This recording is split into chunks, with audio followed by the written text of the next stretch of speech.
Não sei não, viu? O livrinho que tava na mão dele no dia que ele foi conversar com o Bolsonaro, as 10 medidas contra a corrupção, rapaz, aquilo ali é 100% de totalitarismo. A menina que era chefe de gabinete dele não era ligada pessoalmente ao pessoal do desarmamento, como é o nome da menina? Todos os regulamentos que ele meteu a mão tinham dispositivos desarmamentistas que tinham sido bancados um monte de fundação. Como era daquela fundação que o Vilas Boas era ligado de uma desarmamentista? Você me pegou, eu não me expressei direito. Eu respeito o meu inimigo, a gente estava conversando isso no carro, tanto o meu inimigo quanto o meu aliado, se ele tiver fibra e comportamento moral. Pode ter um cara que está aqui do meu lado, é um cachorro, um cão sarnento, um sabujo. E tá do seu lado, agora. Está do meu lado. E pode ter um cara que eu respeito, que é meu inimigo. Mas está no campo oposto. E passa 15 minutos para recolher os corpos, 15 minutos. Tem a sua palavra? Tem a minha palavra. Cara, o Moro não tem pegada. Não tem o quê? Pegada. Você acha que o Dirceu, quando ele chegou lá a primeira vez, ele estava preocupado quanto era a diária que ele ia receber da passagem? Quando ele desembarcou a primeira vez, quanto é que eu vou ganhar? Quanto é o meu salário? Como é que eu consigo a minha passagem? Dinheiro é a coisa mais barata que existe. Cara, ele chegou lá babando, vamos resolver, vamos liquidar. Então, eu era o secretário executivo que estava recebendo, porque tem um governo de transição. Então, entre o final de um governo e o começo do outro, existe um governo de transição. Por dia do primeiro está tudo rodando. O governo de transição começa no dia 1º de novembro. Existe um ministro-chefe que toca o governo de transição, que era o Onix, e existe o executivo dele, o secretário que executa todo o plano de transição, que era eu. Eu estava fundindo os ministérios, vendo eu recebia os ministros, falava, aqui vai ser o seu lugar, aqui está a tua equipe, lá na área de transição, montando a lei que tinha reduzido lá para, inicialmente eram 16 ministérios, depois foi subindo, né? Foi subindo. Mas eu estava lá para receber. Então, eu recebi o Moro quando ele chegou lá. Imagina o seguinte, pô, você está lá na... Eu me sentia na Távola Redonda, agora vai chegar o Lancelotti aqui, cara, pô, agora vai chegar... Mas você tinha relatório de inteligência antes das pessoas que chegavam lá? Que relatório de inteligência? A ABIN é uma piada, cara, de mau gosto. Mas não precisa ser da ABIN. Tem inteligência de polícia, tem inteligência de forças armadas. Cara, hoje em dia todos esses órgãos aí tem cara, existe os arapongas. Não existe inteligência. Existem alguns arapongas que fazem um trabalho ou melhor ou pior. Qualquer órgão policial tem uma parte que... Sim. Ou não? Sim, a inteligência de São Paulo, da Polícia de São Paulo, é forte. Mas dentro da inteligência existem grupos que fazem inteligência. Lógico. Entendeu? Existem grupos e grupos. Inclusive privado e público, tem empresa e tudo. Então, veja, eu não tinha inteligência para saber, não tinha informação para saber nada do Moro. Eu estava esperando chegar lá, o Davi, cara. Pô, agora vai chegar o Davi, cara. Vai chegar o nosso Davi que derrubou Golias, cara. Mas ele derrubou Golias, ele tinha provas ali, tinha um dever legal de ter prendido o Lula muito antes. Cara, ele falava publicamente que admirava Lula, que lamentava, né, ter que prender Lula. E o cara, tipo assim, protelou de todas as maneiras possíveis. O cara cometeu vários crimes na audiência, ele não deu nenhuma vaga de prisão, hora nenhuma. Lula cometendo crime, desmoralizando ele, o Ministério Público na audiência, desobedecendo o cara, fazendo tudo. Ele, tipo assim, teve 1000 deveres, 1000 momentos que ele tinha Lula. Lula falou publicamente, ele botou no Fantástico, que ele falou que estava interferindo no processo. O juiz não tinha dever legal de ter prendido o cara nesse momento. O cara ficou mamando a popularidade, viajando, fazendo sectarismo, militância para negócio de 10 medidas nazifascistas, meteu o bronco, usou o processo até o fim para autopromoção. Ele Dallagnol, não é isso? O Dallagnol acho que é bem pior que o Moro. Inclusive agora, parece que é bem pior. Não sei, porque... Os acordos que eles estão fazendo... Agora, o Moro botou uma chefe de gabinete desarmamentista ligada a... Não, o Dallagnol esquece. O Dallagnol ele não passa no primeiro filtro. Mas o Moro, cara, foi uma decepção muito grande. Porque você imagina, tá chegando o Moro aí, cara, eu vou chegar primeiro com pô, chegou o cara, meu. Eu chegar, olha que eu preciso da minha equipe, quantas pessoas, eu já quero chegar no dia 1º botando o cara na cadeia. Eu pensei que ia chegar um cara já, meu. Chegou lá, passagem, quanto eu vou ganhar, como é que vai ser. A conversa era essa. Porra, meu. Foi a coisa mais broxante que foi, assim, foi o Moro, cara. O senhor se arrependeu de entrar na política? Eu não me arrependo de ter me tornado um homem público. Uhum. Então vamos lá, essa resposta eu vou dar uma volta grande, mas eu não vou. Porque agora tem umas perguntas boas, só poder a gente. Eu não vou fugir da tua pergunta. Primeiro, política, cara, depende da tua definição. Aristóteles define o ser humano como um ser político. A gente aqui, a gente está fazendo política. Não partidária, né? A gente está conversando, a gente está adaptando, se encaixando diferentes prismas e conduzindo um ato aqui. Isso é uma ação política que a gente fez aqui previamente, a gente conversou, a gente, beleza, não somos como Alan dos Santos, né? Eu também não, beleza. Então a gente fez um ato político ali. Então, você está falando isso, entrar na política de Brasília, eu não entrei. Eu fui um corpo estranho, como homem público, cheguei lá dentro de um projeto de acabar com a República de Deodoro, e no meio do caminho, Bolsonaro nos traiu. Eu fui mastigado, cuspido e oferecido a minha cabeça. Como João Batista me ofereceram a minha cabeça para o STF. Não, mas sem a indicação aqui, você estava na cadeia ou não? O Paulo Guedes, não, conta essa história. O Paulo Guedes relatou que ele foi negociar a minha cabeça com os ministros do STF. Aí o que aconteceu? Eu fui para uma reunião com o presidente, meu irmão, e ele discutiu, olha, eles vão me prender. Tá aqui, estamos recebendo um monte de recados de todos os lados que eles vão me prender. Eu pedi habeas corpus preventivo, me negaram. O único que me deu foi o Marco Aurélio, o primo do Collor, falou, vocês não acreditam, vocês vão negar o habeas corpus preventivo? Todos negaram. E só ele votou a favor. Só ele votou a favor, e ainda ficou assustado, mas como vai negar? E aí o que aconteceu? Vai negar porque vão prender. Eu tive uma outra reunião horrorosa com o Bolsonaro e todos os ministros. Ali ficou claro que eles iam entregar minha cabeça bonito. Eu falei, não. Falei com o Ernesto Araújo, a quem eu admiro, gosto dele, mesmo ele está um pouco mais distante, porque ele não é todo mundo que aguenta a chuva do bolsonarismo, mas respeito ele ajudou muito. E eu fui conversar com eu marquei para conversar com 2 embaixadores para pedir asilo. Um deles foi o embaixador de Israel, porque eu não sou judeu do ponto de vista religioso.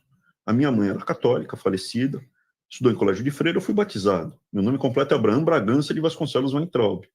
Mas Israel é feita, depois da Segunda Guerra, com um princípio que nunca mais vai acontecer o Holocausto. Então, Israel recebe não somente judeus, mas qualquer um que um movimento antissemita ou nazista defina como Lei judeu. do retorno, não é isso? Que é o seguinte, para matar na Alemanha nazista, um avô judeu matava. Então, se você tiver um avô judeu, você tem direito a retornar a Israel. Eu tenho 2. Eu fui falar com o embaixador, e eu não sabia, né? Fui lá, será que os caras vão honrar isso? Aí ele falou, lei do retorno vale ainda. Ele falou o seguinte, é lei, se você precisar, você pode vir aqui hoje. E não é favor, não. Mostrou o quarto. Isso não é favor, não. Mostrou o quarto. Falou, é aqui. Aí eu voltei para o Palácio e falou, presidente, já falamos com o embaixador de Israel, falou que tá ok, não vou mais ser preso, tô indo para lá, tal. Vou despachar, inclusive, de lá.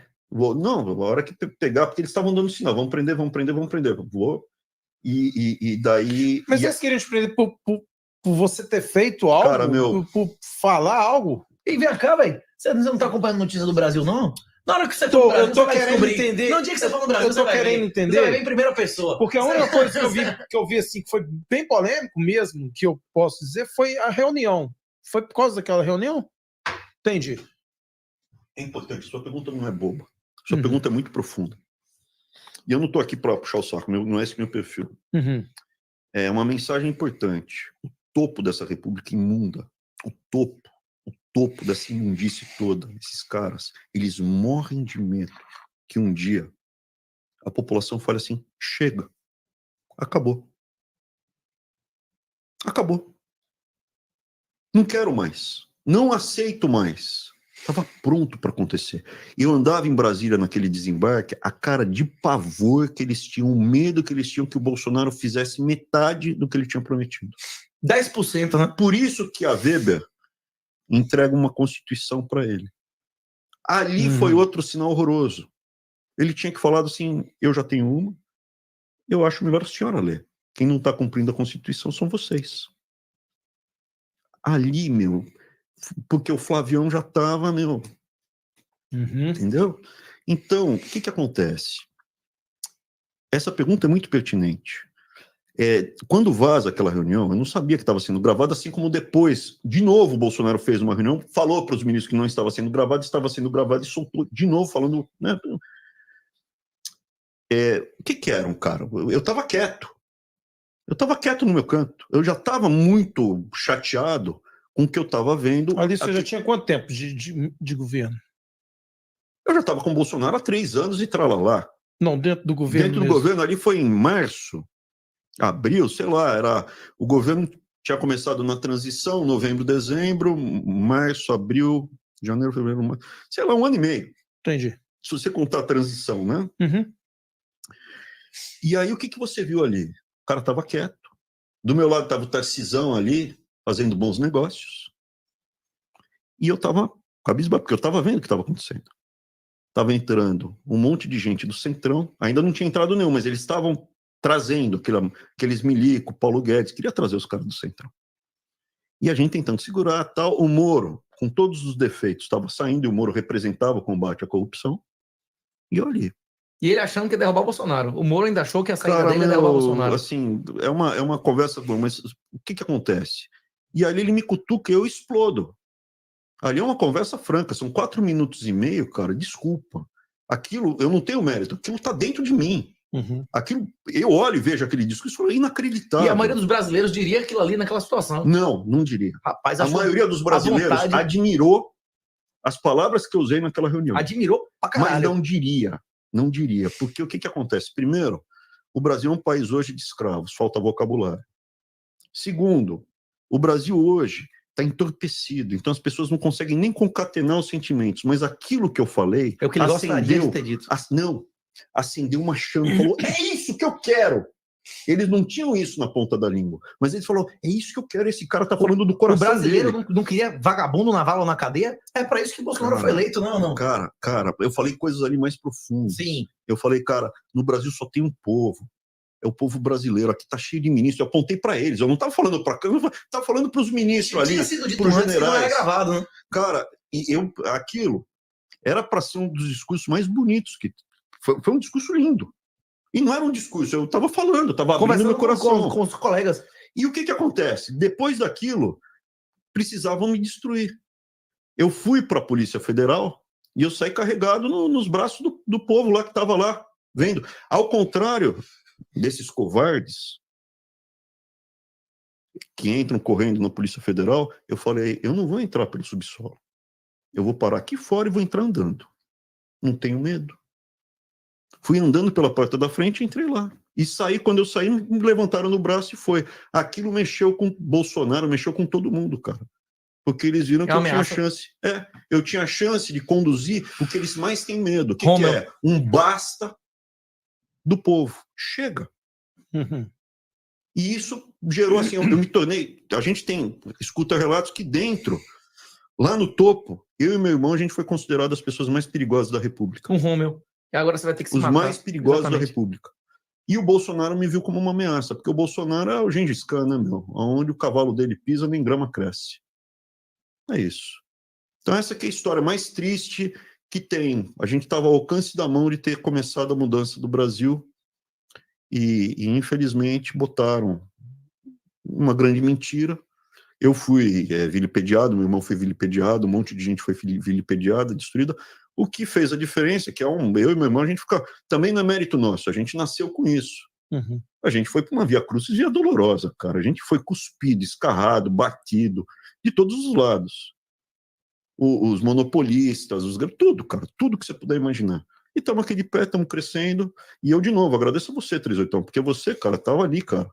Não. Você estava ali, cara, do nosso lado e continua aqui. Pô, eu tenho... Porque pouca gente nesse momento tem coragem de enfrentar, tem coragem de falar, não, a via crucis, via dolorosa. A mesma boca que glorifica, depois gritou, crucifica. Foi a mesma coisa, cara. Uhum. Não estou me comparando a Jesus, não, hein? Eu não sou nada. Tenho nada. Mas eu me inspiro, cara, porque você lê e fala assim, pô, é isso que acontece. Os mesmos que estavam glorificando tal, começaram a gritar, crucifica, não sei o que lá. Cara, teve um monte de gente. O Ítalo Lorenzon, que trabalha lá com o Alan dos Santos, no Terça Livre, pediu minha prisão. Falou, vem pro Brasil. Aonde foi que... Quando eu voltei pro Brasil... Falei, mas ele publicamente disse que você tinha que ser preso? preso? Um e-mail, quem procura acha. Eu não lembro exatamente como, mas foi. Ele pediu ele falou, você vai voltar para cá? Não, se manifestou publicamente, né? Dizendo que você deveria ser preso ou que você seria? Vem para cá, vai ser preso, tem que ser preso, está procurando isso. É tipo, eu não lembro exatamente das palavras. Se for preso, tá pedindo. Quem procura acha. Quem procura acha, não tem que voltar, não pode voltar.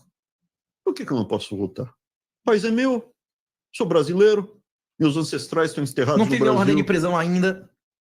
Cara, Tudo isso é uma ameaça grande, porque o bolsonarismo é uma grande mentira.